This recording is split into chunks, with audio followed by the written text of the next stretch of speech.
ओम शांति। अव्यक्त महावाक्य है 2873 की ये महावाक्य है। यथार्थ विधि से सिद्धि की प्राप्ति। सिद्धि स्वरूप बनाने वाले, नॉलेजफुल, पावरफुल और लवफुल बनाने वाले सर्वशक्तिमान बाबा बोले, क्या अपने में विधि द्वारा सिद्धि की प्राप्ति समझते हो?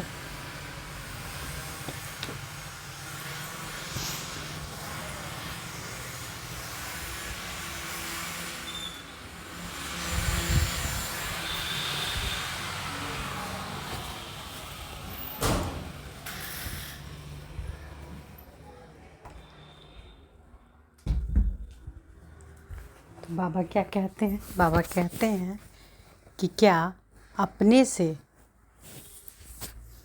विधि द्वारा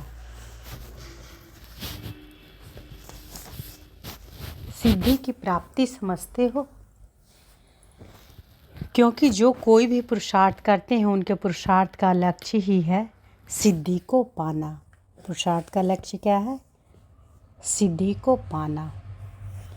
जैसे दुनिया वालों के पास आजकल रिद्धि सिद्धि बहुत है, तो उस तरफ है रिद्धि सिद्धि और यहाँ है विधि से सिद्धि। यथार्थ है विधि से सिद्धि। इनको ही दूसरे रूप में लेने के कारण वे रिद्धि सिद्धि में चले गए हैं। तो क्या अपने को सिद्धि स्वरूप समझते हो? बाबा पूछते हैं, अपने को सिद्धि स्वरूप समझते हो? जो भी संकल्प करते हैं अगर यथार्थ विधि पूर्वक है तो सिद्धि जरूर होती है ना। जो भी संकल्प करते हैं अगर यथार्थ विधि पूर्वक है तो सिद्धि जरूर होती है। अगर विधि नहीं है तो समझो कि सिद्धि भी नहीं है। इसलिए भक्ति मार्ग में भी जो कोई कार्य करते हैं या कराते हैं वैल्यू उसकी विधि द्वारा होती है। विधि पूर्वक होने के कारण ही उस सिद्धि का अनुभव करते हैं। सभी का प्रारंभ तो यहाँ से ही हुआ है ना। इसलिए पूछते हैं कि सिद्धि स्वरूप अपने को समझते हो व अभी बनना है। साथ में प्रमाण दोनों ही क्षेत्र में परिणाम स्वरूप का अब तक 95% रिजल्ट जरूर होना चाहिए। फिर बाबा क्या कहते हैं कि इसलिए पूछते हैं कि सिद्धि स्वरूप अपने को समझते हो व अभी बनना है। समय के प्रमाण दोनों ही क्षेत्र में परिणाम स्वरूप अब तक 95% रिजल्ट जरूर होना चाहिए। जैसे समय की रफ्तार देख रहे हो और चैलेंज भी करते हो, तो जो चुनौती दी है वह संपन्न तब होगी जब आप लोगों की स्थिति संपन्न होगी। यह जो चुनौती करते हो वह परिवर्तन किसके आधार पर होगा? उनकी आधारशिला नींव कौन है? उनकी आप लोग ही तो आधारशिला हो ना। अगर आधारशिला ही मजबूत ना हो तो आगे कार्य कैसे चलेगा? जब फाउंडेशन या आधारशिला तैयार हो जाए तब उसके बाद फिर नंबरवार राजधानी भी तैयार हो। तो जिनका राज्य करने का अधिकारी बनना है वह अपने अधिकारी नहीं लेंगे तो दूसरों को फिर नंबरवार अधिकार कैसे प्राप्त होंगे? तो बाबा क्या करें? बाबा कहते हैं जिनको राज्य करने का अधिकारी बनना है वह अपने अधिकार नहीं लेंगे तो दूसरों को फिर नंबरवार अधिकार कैसे प्राप्त होंगे? और 2 वर्ष की जो चुनौती चैलेंज देते हो उस हिसाब से जो विश्व परिवर्तन का कार्य होना है, जब तक आप लोगों की स्थिति विधि द्वारा सिद्धि को प्राप्त नहीं होगी तो विश्व कल्याण के कर्तव्य में भी कैसे सिद्धि की उपलब्धि होगी? पहले तो स्वयं की सिद्धि होगी। इतना बड़ा कर्तव्य इतने थोड़े समय में संपन्न करना है तो कितनी तेज रफ्तार होनी चाहिए। जबकि 37 वर्ष की स्थापना के कार्य 50% तक ही पहुँचे हैं, तो अब 2 वर्ष 100% तक लाना है। तो उसके लिए क्या करना पड़ेगा? क्या उसके लिए कोई योजना बनाते हो कि रफ्तार को कैसे पूरा करें, अर्थात सिद्धि स्वरूप कैसे बने कि संकल्प की और सिद्धि प्राप्त हो? यह है 100% सिद्धि स्वरूप की निशानी कि कर्म किया और सिद्धि प्राप्त हुई। जब साधारण नॉलेज के आधार पर रिद्धि सिद्धि को प्राप्त कर सकते हैं तो क्या श्रेष्ठ नॉलेज के आधार पर विधि से सिद्धि को नहीं प्राप्त कर सकते? यह चेकिंग चाहिए कि कौन सी विधि की कमी रह जाती है जो फिर सिद्धि भी संपूर्ण नहीं होती। विधि को चेक करने से, है ना। तो बाबा क्या क्या कह रहे हैं कि चेकिंग चाहिए कि कौन सी विधि में कमी रह गई जो फिर सिद्धि संपूर्ण नहीं होती। विधि को चेक करने से सिद्धि ऑटोमेटिकली प्राप्त हो जाएगी। इसमें भी सिद्धि ना हो सकने के मुख्य कारण यही है कि जो एक ही समय 3 रूप में सर्विस नहीं करते। बाबा क्या बोलते हैं कि इसमें भी सिद्धि ना होने का मुख्य कारण क्या है? जो एक ही समय तीनों रूप से सर्विस नहीं करते हो। तीनों रूप और तीनों रीति से ही समय एक ही समय करना है। नॉलेजफुल, पावरफुल और लवफुल। इसमें लव और ला ये दोनों साथ साथ आ जाते हैं। इन तीनों रूप से तो सर्विस करनी ही है, लेकिन इन तीनों रीति से भी करनी। अर्थात कौन तीनों रीति? मनसा, वाचा और कर्मणा। इन तीनों ही रीति से एक ही समय इन तीनों रूप से करनी है। जब वाणी द्वारा सर्विस करते हैं तो मनसा भी पावरफुल हो। पावरफुल स्टेज से तो उनकी मनसा को भी चेंज कर देंगे और वाणी द्वारा उनको नॉलेजफुल बना देंगे, है ना। तो बाबा क्या करें? पावरफुल स्टेज से उनकी मनसा को भी चेंज कर देंगे और वाणी से द्वारा नॉलेजफुल बना देंगे। और फिर कर्मणा द्वारा अर्थात उनके संपर्क में आते हैं तो उससे संपर्क ऐसा लवफुल हो कि ऑटोमेटिकली वह स्वयं महसूस करे कि यह कोई अपने ईश्वरीय परिवार गॉडली फैमिली में ही पहुंच गए हैं और अपनी चलन में ऐसी हो कि जिससे वह स्वयं महसूस करे कि वास्तव में यही मेरा असली परिवार है। अगर इन तीनों रीति से उनकी मनसा को भी कंट्रोल कर लो और वाणी से नॉलेज दे, लाइट माइट का वरदान दो और कर्मणा अर्थात संपर्क द्वारा अपने स्थूल एक्टिविटी द्वारा ईश्वरीय परिवार का अनुभव कराओ, तो क्या इस विधि पूर्वक सर्विस करने की सिद्धि नहीं होगी?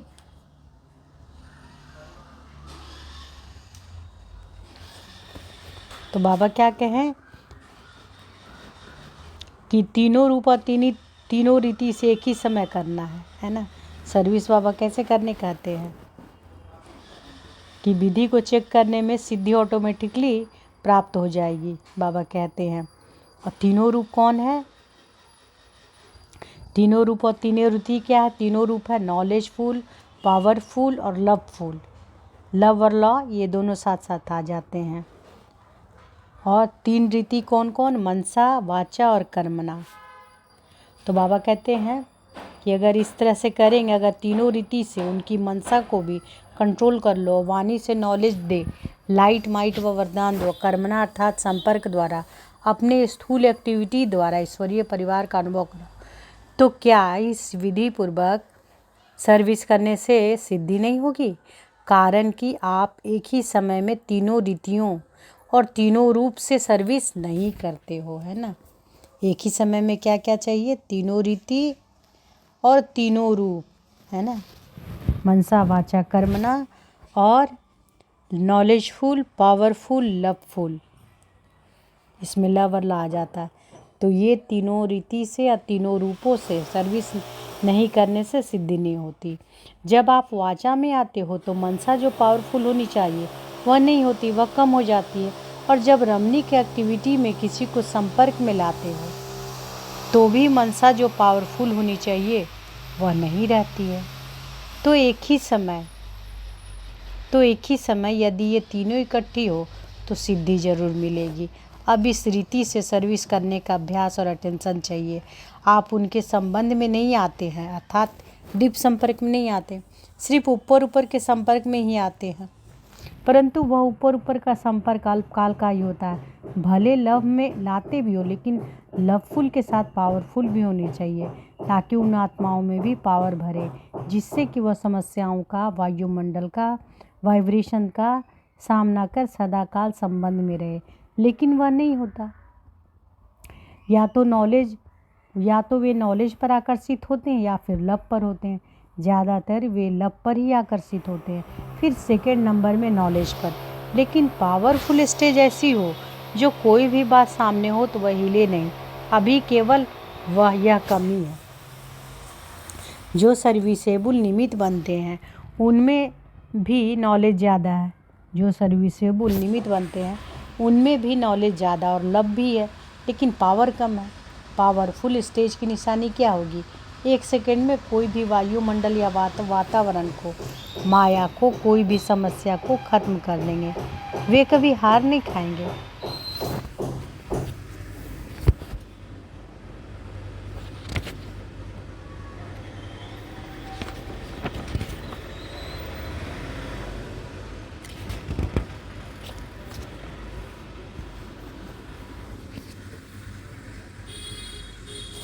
तो बाबा क्या कहते हैं? जो सर्विसेबल निमित्त बनते हैं उसमें भी नॉलेज ज़्यादा है और लब भी है, लेकिन पावर कम है। पावरफुल स्टेज की निशानी क्या होगी? 1 सेकंड में कोई भी वायुमंडल या वातावरण को, माया की कोई भी समस्या को ख़त्म कर देंगे। वे कभी हार नहीं खाएंगे। जो भी आत्माएं समस्या का रूप बनकर आती हैं वह उनके ऊपर बलिहार जाएंगी, जिसको दूसरे शब्दों में प्रकृति दासी कहे। जब 5 तत्व दासी बन जाती है तो क्या मनुष्य आत्माएं बलिहार नहीं जाएंगी? तो पावरफुल स्टेज का प्रैक्टिकल स्वरूप क्या है? इसलिए कहा कि एक ही समय तीनों रूप से सर्विस करने की जब रूपरेखा बन जाएगी तब हर एक कर्तव्य में सिद्धि दिखलाई देगी। तो विधि के कारण सिद्धि हुई ना, विधि में कमी होने के कारण सिद्धि में कमी। तो क्या है? सिद्धि में कमी क्या है? विधि में कमी होने के कारण सिद्धि में कमी होती है ना। अब सिद्धि स्वरूप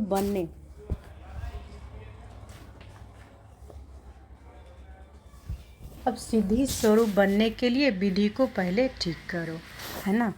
विधि बाबा कैसे बोले? मनसा वाचा, है ना, कर्मणा, तीनों ना बोले। भक्ति मार्ग में करते हैं साधना, यहाँ है साधन। साधन कौन सा? बाप दादा की हर एक विशेषता को अपने में धारण करते करते विशेष आत्मा बन जाएंगे। जैसे इम्तिहान के दिन जब नज़दीक होते हैं तो जो कुछ स्टडी हुई होती है, थ्योरी या प्रैक्टिकल, दोनों को रिवाइज कर और चेक करते हैं कि कौन से सब्जेक्ट में क्या क्या कमी रही हुई है। इसी प्रकार जबकि समय नज़दीक आ रहा है तो हर सब्जेक्ट में अपने आप को देखो कि कौन सी और कितनी परसेंटेज तक कमी रही हुई है। थ्योरी में भी और प्रैक्टिकल में भी, दोनों में ही चेक करना। हर एक सब्जेक्ट की कमी को देखते हुए अपने आप को कंप्लीट करते जाओ, लेकिन वह कंप्लीट तब होगी जब पहले रिवाइज करने से अपनी कमी का पता पड़ेगा। सब्जेक्ट को तो जानते हो, सब्जेक्ट्स को बुद्धि में धारण किया व नहीं, उसकी परख क्या है। जैसे सिद्धि की परसेंटेज बढ़ती जाएगी तो टाइम भी वेस्ट नहीं जाएगा, थोड़े टाइम में सफलता जास्ती होगी। इसको कहा जाता है सिद्धि। अगर समय ज़्यादा मेहनत से ज़्यादा करते हो फिर सफलता मिलती है। अगर समय ज़्यादा मेहनत भी ज़्यादा करते हो तो फिर सफलता मिलती है, तो इसको भी कम परसेंटेज कहेंगे। सभी रीति से कम लगाना चाहिए, तन भी कम लगे, मन में संकल्प भी कम लगे, है ना। तो बाबा क्या कहते हैं कि तन भी कम लगे और मन के संकल्प भी कम लगे। नहीं तो कितने संकल्प करते हो, प्लान बनाते बनाते 1.5 मास लग जाता है। तो समय व संकल्प, अपनी जो भी सर्वशक्तियाँ हैं, सर्वशक्तियों को खजाने को ज़्यादा काम में नहीं लगाना, अर्थात कम खर्च वाला नसीब, अर्थात संकल्प वही उत्पन्न होगा जिससे सिद्धि प्राप्त हो जाएगी। समय भी वही निश्चित होगा जिसमें सफलता होगी पड़ेगी। इसको कहते हैं सिद्धि स्वरूप।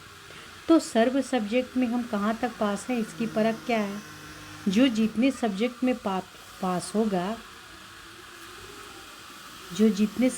पास होगा तो उतना ही उन सब्जेक्ट के आधार पर ऑब्जेक्ट, लक्ष्य और रिस्पेक्ट मिलेगी।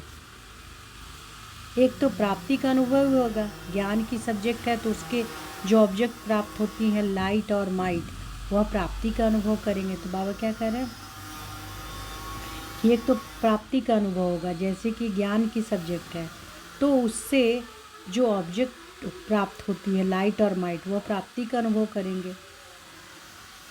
उस नॉलेज के सब्जेक्ट के आधार पर रिस्पेक्ट भी इतनी मिलेगी, चाहे दैवी परिवार में चाहे आत्माओं से, चाहे अन्य आत्माओं से। देखो आजकल के महात्मा हैं, उनको इतना रिस्पेक्ट क्यों मिलती है? क्योंकि जो साधना की है और जो भी सब्जेक्ट अध्ययन करते हैं उनकी ही ऑब्जेक्ट को रिस्पेक्ट उनको मिलती है और प्रकृति दासी होती है। तो वह एक ज्ञान की बात सुनाए। वैसे योग की सब्जेक्ट में उससे क्या ऑब्जेक्ट होनी चाहिए? योग अर्थात याद की शक्ति द्वारा ऑब्जेक्ट प्राप्त होनी चाहिए। वह जो भी संकल्प करेंगे वह समर्थ होगा, और जो भी कोई समस्या आने वाली होगी उनका पहले ही योग की शक्ति से अनुभव होगा कि यह होने वाला है, तो पहले ही से मालूम होने के कारण कभी भी हार नहीं खाएंगे। ऐसे ही योग की शक्ति द्वारा अपने पिछले संस्कारों का बोझ खत्म होता है। कोई भी संस्कार अपने पुरुषार्थ में विघ्न रूप नहीं बनेगा। जिसको नेचर कहते हो वह भी विघ्न रूप नहीं बनेंगे पुरुषार्थ में।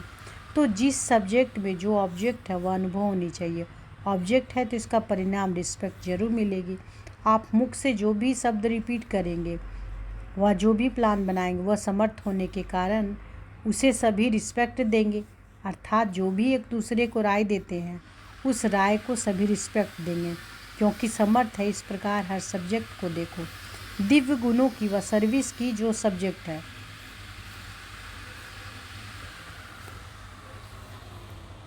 उसकी प्राप्ति यह है कि नज़दीक संपर्क और संबंध में आना चाहिए। नज़दीक संबंध और संपर्क में आने से ऑटोमेटिकली रिस्पेक्ट जरूर मिलेगी। ऐसे हर सब्जेक्ट की ऑब्जेक्ट को चेक करो, और ऑब्जेक्ट की चेक करने का साधन है रिस्पेक्ट। अगर मैं नॉलेजफुल हूँ तो जिसको भी नॉलेज देती हूँ, क्या वह इस नॉलेज को इतना रिस्पेक्ट देते हैं? नॉलेज को रिस्पेक्ट देना अर्थात नॉलेजफुल को रिस्पेक्ट देना है ना। अगर योग की सब्जेक्ट में ऑब्जेक्ट है तो किसके संकल्प को परिवर्तन में लाने का समर्थ बना सकते हैं? तो बाबा कहते हैं अगर योग की सब्जेक्ट में ऑब्जेक्ट है तो और भी किसी के संकल्प को परिवर्तन में लाने का समर्थ बना सकते हैं, तो वे ज़रूर रिस्पेक्ट देंगे।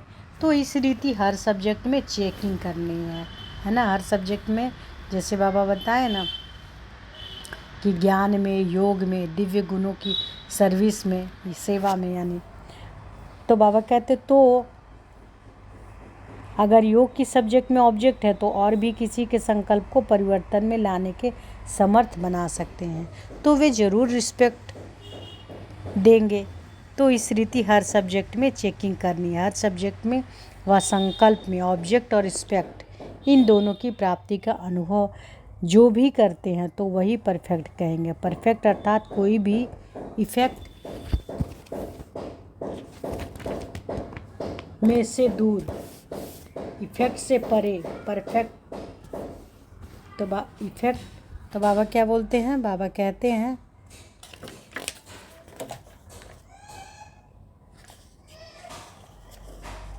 क्या बोलते हैं कि जो भी करते हैं वही परफेक्ट कहेंगे। परफेक्ट अर्थात कोई भी इफेक्ट से दूर। परफेक्ट यानी कोई भी इफेक्ट से दूर।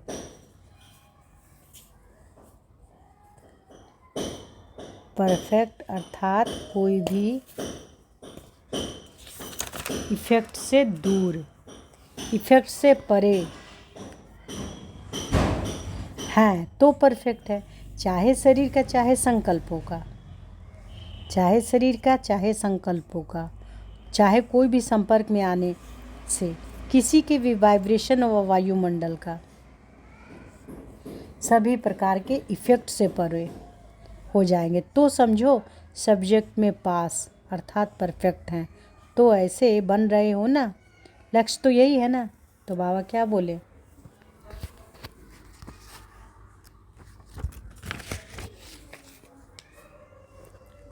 कि हर सब्जेक्ट में व संकल्प में ऑब्जेक्ट और रिस्पेक्ट, इन दोनों की प्राप्ति का अनुभव जो भी करते हैं तो वही परफेक्ट कहेंगे। परफेक्ट अर्थात कोई भी इफेक्ट से दूर, इफेक्ट से परे हैं तो परफेक्ट। चाहे शरीर का, चाहे संकल्पों का, चाहे कोई भी संपर्क में आने से किसी के वाइब्रेशन का, वायुमंडल का, सभी प्रकार के इफेक्ट से परे हो जाएंगे, तो समझो सब्जेक्ट में पास अर्थात परफेक्ट हैं। तो ऐसे बन रहे हो ना, पापा पूछते हैं। लक्ष्य तो यही है ना। अब अपनी चेकिंग ज़्यादा होनी चाहिए, है ना, अपनी चेकिंग ज़्यादा होनी चाहिए। जैसे दूसरों को कहते हो कि समय के साथ स्वयं को भी परिवर्तन मिलाओ, वैसे ही सदैव अपने को भी ये स्मृति में रहे कि समय के साथ साथ स्वयं को भी परिवर्तन मिलाना है। अपने को परिवर्तन में लाते लाते सृष्टि का भी परिवर्तन हो जाएगा, क्योंकि अपने में परिवर्तन का आधार से ही सृष्टि को परिवर्तन में लाने का कार्य कर सकेंगे। यही है श्रेष्ठता, जो दूसरे लोगों में नहीं है। वह तो सिर्फ दूसरों को परिवर्तित करने के यत्न में है। यहाँ स्वयं के आधार पर सृष्टि में तुम परिवर्तन करते हो। तो जो आधार है उसके लिए अपने ऊपर अटेंशन देना है। अब सदैव यह स्मृति रहे कि हमारे हर संकल्प के पीछे विश्व कल्याण का संबंध है। जो आधार मूर्त है, यदि उनके संकल्प सामर्थ्य नहीं तो उनके समय के परिवर्तन में भी कमजोरी पड़ जाती है। इस कारण आप जितना स्वयं समर्थ बनेंगे उतना ही सृष्टि के परिवर्तन करने का समय समीप ला सकेंगे। ड्रामा अनुसार समय भले ही निश्चित है, लेकिन वह ड्रामा भी किसके आधार से बना है? आखिर आधार तो होगा ना, किस उसके आधार मूर्त तो आप हो। तो अभी तो बाबा कहते हैं अभी तो आप सभी की नज़रों में हो। चैलेंज किया है ना 2 वर्ष का। जब यह बातें सुनते हो तो थोड़ा बहुत संकल्प चलता है कि अगर सचमुच विनाश नहीं हुआ तो यह भी हो सकता है कि 2 वर्ष में ना हो। यह संकल्प रूप में क्या नहीं चलता, चलो सामना कर लेंगे, यह दूसरी बात है। इसका मतलब हुआ कि संकल्प में कुछ है तब तो आता है ना। बिल्कुल आपको पक्का कि 2 वर्ष में होगा। अच्छा समझो, आप लोगों से कोई पूछते हैं कि विनाश ना हो तो क्या होगा, फिर आप क्या कहेंगे? जिस समय समझाते हो तो ये स्पष्ट समझाना चाहिए। ऐसा नहीं कि 2 वर्ष में कंप्लीट विनाश हो जाएगा, नहीं। 2 वर्ष में ऐसे नज़ारे हो जाएंगे जिससे लोग यह समझेंगे कि बराबर यह विनाश हो रहा है और विनाश शुरू हो गया है। एक बात सहज लग गई तो दूसरी बात सहज लगेगी। विनाश के समय तो लगेगा ना, विनाश में समय तो लगेगा ना। जब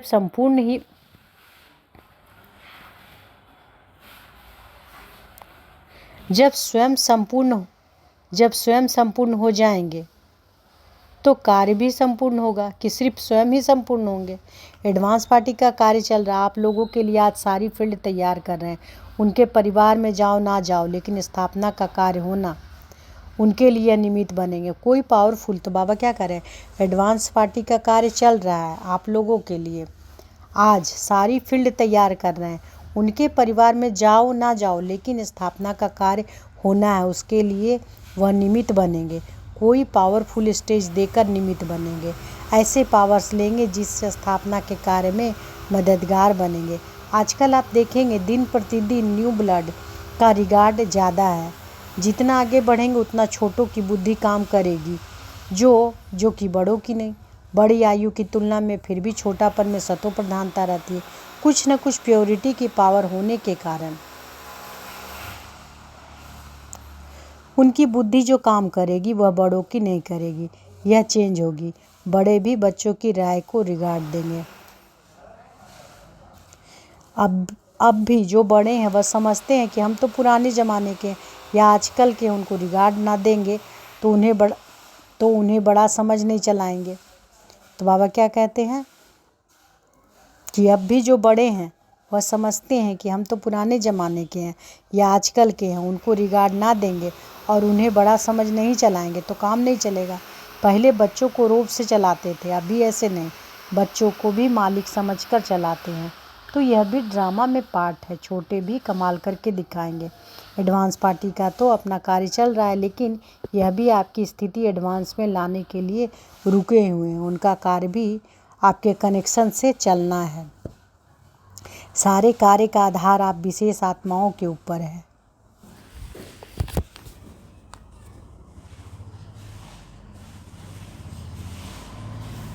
चलते चलते ठंडाई हो जाती है, आग लगती है, फिर शीतल हो जाती है, लेकिन शीतल तो नहीं होना चाहिए। बाहर का जो रूप है मनुष्य वह देखते हैं, समझते हैं यह तो चलता आता है, बड़ी बात है, परंपरा से खेल चलता ही आ रहा है। लेकिन यह चलते चलते शीतलता क्यों आती है? इसका कारण क्या है? परसेंटेज बहुत कम है। लेक्चर्स तो करते हैं, लेकिन लेक्चर्स के साथ साथ फीचर्स भी अट्रैक्ट करे, तब लेक्चर्स का इफ़ेक्ट हो। तो अपने को हर सब्जेक्ट में चेक करो। आजकल लेक्चर्स में आप कंपटीशन करो तो इसमें कई और भी जीत लेंगे, लेकिन जो प्रैक्टिकल है उसमें सभी आपसे हार जाएंगे। मुख्य विशेषता प्रैक्टिकल लाइफ की है। प्रैक्टिकल कोई भी बात आप बताओ तो एकदम चुप हो जाएंगे। जब लेक्चर्स में प्रैक्टिकल का भाव प्रकट हो तब वह लेक्चर्स देने से न्यारा दिखाई दे। जो शब्द बोलते हो वह नयनों से दिखाई दे कि यह जो बोलते हैं वह प्रैक्टिकल है ना। यह अनुभवी मुहूर्त है, तब उसका प्रभाव पड़ सकता है। बाकी सुन कर तो सभी थक गए, बहुत सुना है। अनेक सुनाने वाले होने के कारण सुनने से भी थके हुए हैं। कहते हैं सुना तो बहुत है, अब अनुभव करना चाहते हैं, तो अब कोई प्राप्ति कराओ। तो लेक्चर में ऐसी पावर होनी चाहिए जो एक एक शब्द अनुभव कराने वाला हो, है ना। तो लेक्चर में ऐसी पावर होनी चाहिए कि एक एक शब्द अनुभव कराने वाला हो। जैसे आप समझते हो ना कि अपने को आत्मा समझो, ना कि शरीर। इन शब्दों में बोलने में कितनी पावर होनी चाहिए जो सुनने वालों को आपके शब्दों की पावर से अनुभव हो। एक सेकंड के लिए भी यदि उनको अनुभव हो जाता है तो अनुभव यह कभी छोड़ नहीं सकते, आकर्षित हुआ आपके पास पहुंचेगा। जैसे आप बीच बीच में भाषण करते करते उनको साइलेंस में ले जाने का अनुभव कराते हो, तो इस प्रैक्टिस को बढ़ाते जाओ। उनको अनुभव में लाते जाओ। इस पुरानी दुनिया से बेहद का वैराग्य दिलाना चाहते हो तो भाषण में जो पॉइंट्स देते हो वह देते हुए वैराग्य वृत्ति के अनुभव में ले आओ। वह फील करे कि सचमुच यह सृष्टि जानने वाली है। इससे तो दिल लगाना व्यर्थ है, तो जरूर प्रैक्टिकल करेंगे। उन पंडितों आदि के बोलने में पावर होती है। एक सेकंड में खुशी दिला देते और एक सेकंड में रुला देते, तब कहते हैं कि इनका भाषण इफेक्ट करने वाला है। सारी सभा को हंसाते भी हैं, सभी को शमशानी बैराग में लाते तो है ना। जब उनके भाषण में इतनी पावर होती है तो क्या आप लोगों के भाषण में पावर नहीं हो सकती? अशरीरी बनना चाहो तो क्या वह अनुभव करा सकते हैं कि वह लहर छा जाए? सारी सभा के बीच बाप के स्नेह की लहर छा जाए, इसको कहा जाता है प्रैक्टिकल अनुभव कराना। अब ऐसे भाषण होने चाहिए, तब कुछ चेंज होगी। वे समझे कि इनके भाषण तो दुनिया से न्यारे हैं, है ना। वे क्या समझे कि इनके भाषण तो दुनिया से न्यारे हैं। वह भले भाषण में सभा को हंसा लेते या रुला लेते, लेकिन अशरीरीपन का अनुभव नहीं करा सकते और न बाप के स्नेह पैदा करा सकते। कृष्ण से स्नेह करा सकते लेकिन बाप से नहीं करा सकते। उनको पता नहीं है तो निराली बात होनी चाहिए। उनको पता ही नहीं है तो निराली बात होनी चाहिए। अच्छा समझो, गीता के भगवान पर पॉइंट्स देते हो, लेकिन जब तक उनका बाप एक क्या चीज़ है, हम आत्मा है और वह परमात्मा है, जब तक ये अनुभव नहीं कराओ तब तक यह बात सिद्ध कैसे होगी। ऐसा कोई भाषण कराने वाला हो जो उनको अनुभव कराए कि आत्मा और परमात्मा में, रात दिन में का अंतर है। जब अंतर महसूस करेंगे तो गीता का भगवान भी सिद्ध हो जाएगा। सिर्फ पॉइंट्स की हिस्से उनकी बुद्धि नहीं बैठेगा, उससे तो और ही लहरें उत्पन्न होने लगेगी। लेकिन अनुभव कराते जाओ तो अनुभव के आगे कोई बात जीत नहीं सकती। भाषण में अब यह तरीका चेंज करो। अच्छा, तो बाबा क्या बोलते हैं कि भाषण में ये तरीका चेंज करो, अनुभव करा। तो मुरली का सार है पहला, याद की शक्ति द्वारा ऑब्जेक्ट प्राप्त होती है। योगी जो भी संकल्प करेंगे वह समर्थ होंगे। जो भी कोई समस्या आने वाली होगी उनका पहले ही योग की शक्ति से अनुभव होगा कि यह होने वाला है, तो पहले से ही पता होने के कारण कभी से हार नहीं खाएंगे। दूसरा, जो आधार मुहूर्त है, यदि उनके संकल्प में सामर्थ्य नहीं तो उनके समय में परिवर्तन में भी कमजोरी पड़ जाती है। जितना जितना स्वयं समर्थ बनेंगे उतना ही सृष्टि को परिवर्तन करने का समय समीप ला सकेंगे। तो ये बाबा महावाक्य क्या था? यथार्थ विधि से सिद्धि की प्राप्ति। अच्छा, ओम शांति।